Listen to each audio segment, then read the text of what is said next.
مسجد میں کھڑے ہو کے مولانا صاحب جمعے کے دن اعلان کرتے اللہ سے مانگو، اللہ کے علاوہ کسی سے مت مانگو. آدھا گھنٹہ پون گھنٹہ جمعہ کے دن یہی بیان کرتا، پھر آخر میں بولتا مسجد کے لائٹ کا بل اب کے 6,000 روپے آ گیا، ذرا جاتے جاتے ذرا اچھا ڈال کے جاؤ. ہاں ابھی بولا اللہ سے مانگو، اللہ سے مانگو، پھر 6,000 روپے بندوں سے مانگ رہا.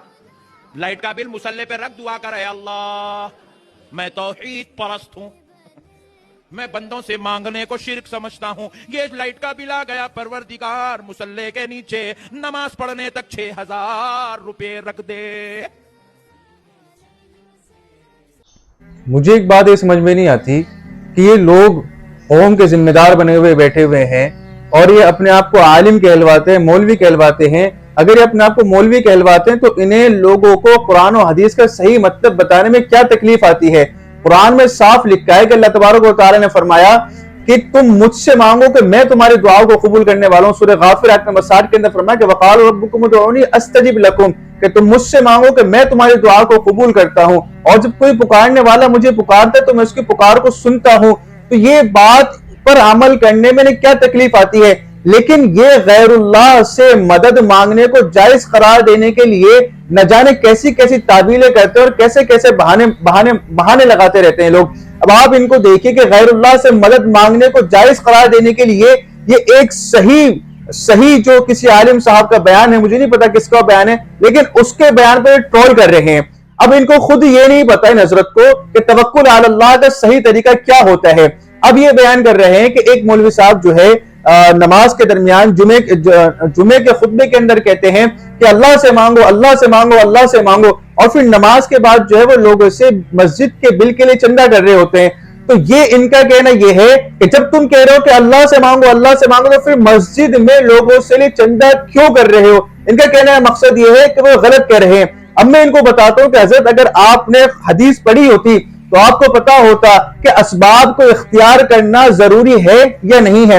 تو ابو داؤد شریف کی روایت ہے، حضرت عوف بن مالک رضی اللہ تعالیٰ عنہ اس کے راوی ہیں، وہ فرماتے ہیں کہ رسول اللہ صلی اللہ علیہ وسلم نے 2 شخصوں کے درمیان فیصلہ کیا، تو جس کے خلاف فیصلہ ہوا تھا جب وہ واپس جانے لگا تو اس نے افسوس کے ساتھ یہ کہا کہ حسبنا اللہ و نعم الوکیل، کہ اللہ تعالیٰ ہی میرے لیے کافی ہیں اور بہترین کام بنانے والے ہیں. یقیناً اس نے کوئی غلط جملہ تو نہیں کہا تھا. جو مصیبت کے وقت دعا پڑھی جاتی ہے اس نے وہ دعا پڑھی، لیکن جب نبی علیہ السلام نے یہ بات سنی، یہ سن کر آپ نے ارشاد فرمایا کہ ان اللہ تعالی یلوم علی العجز، کہ اللہ تعالی مناسب تدبیر نہ کرنے پر ملامت کرتے ہیں.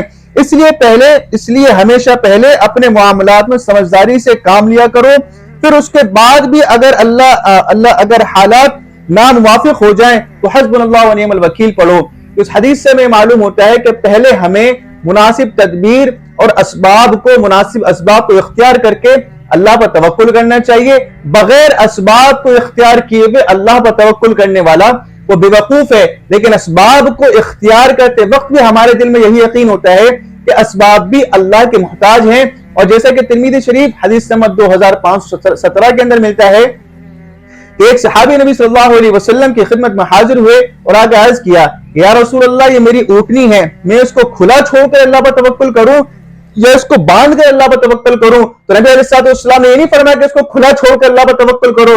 نبی علیہ السلام نے فرمایا کہ اس کو باندھو، کیونکہ مناسب تدبیر یہ ہے کہ اس کو باندھ کر اللہ پر توکل کیا جائے. اسی طرح مناسب تدبیر یہ ہے کہ اگر مسجد میں تعمیراتی کام کروانے ہیں، مسجد کے بل کو ادا کرنا ہے، تو مناسب تدبیر یہ ہے کہ پہلے اللہ سے مانگو کہ اللہ ہماری مسجد میں تعمیراتی کام ہونا، اس کے لیے آپ مدد فرمائیں. اور اس کے لیے مناسب تدبیر یہ ہے کہ آپ لوگوں سے چندے کے لیے کہیں کہ بھئی آپ کی مسجد میں کام چل رہا ہے، آپ اس میں تعاون کر کے جائیں. تو حضرت یہ اسباب کو اختیار کرنا تو حدیث سے ثابت ہے، لیکن آپ کا غیر اللہ سے مدد مانگنا کسی حدیث سے ثابت نہیں ہے. جس طریقے سے انسان کھانا کھاتا ہے، رزق حلال کو تلاش کرتا ہے، تو پہلے اللہ سے مانگتے ہیں کہ اللہ مجھے رزق حلال عطا فرما. اس کے بعد وہ اپنی دکان پر جاتا ہے، کیونکہ دکان پر جانا، ذریعہ معاش کو تلاش کرنا، یہ مناسب تدبیر ہے. اور مناسب تدبیر کو اختیار کرتے وقت ہمارے دل میں یقین ہوتا ہے کہ دکان سے کچھ نہیں ہوتا، اس دکان کو چلانے والے بھی اللہ ہیں. تو حضرت آپ قرآن و حدیث کو پہلے صحیح سے پڑھا کریں، اس کے معنی، اس کے مطالب کو پڑھا کریں، اس کے بعد ممبر پر بیٹھ کر لوگوں کو بتایا کریں. ممبر پر بیٹھ کر لوگوں کا منورنجن نہ کروایا کریں، بلکہ ممبر پر بیٹھ کر آپ لوگوں کو قرآن و حدیث کا صحیح مطلب بتایا کریں. یہ آپ کی ذمہ داری ہے.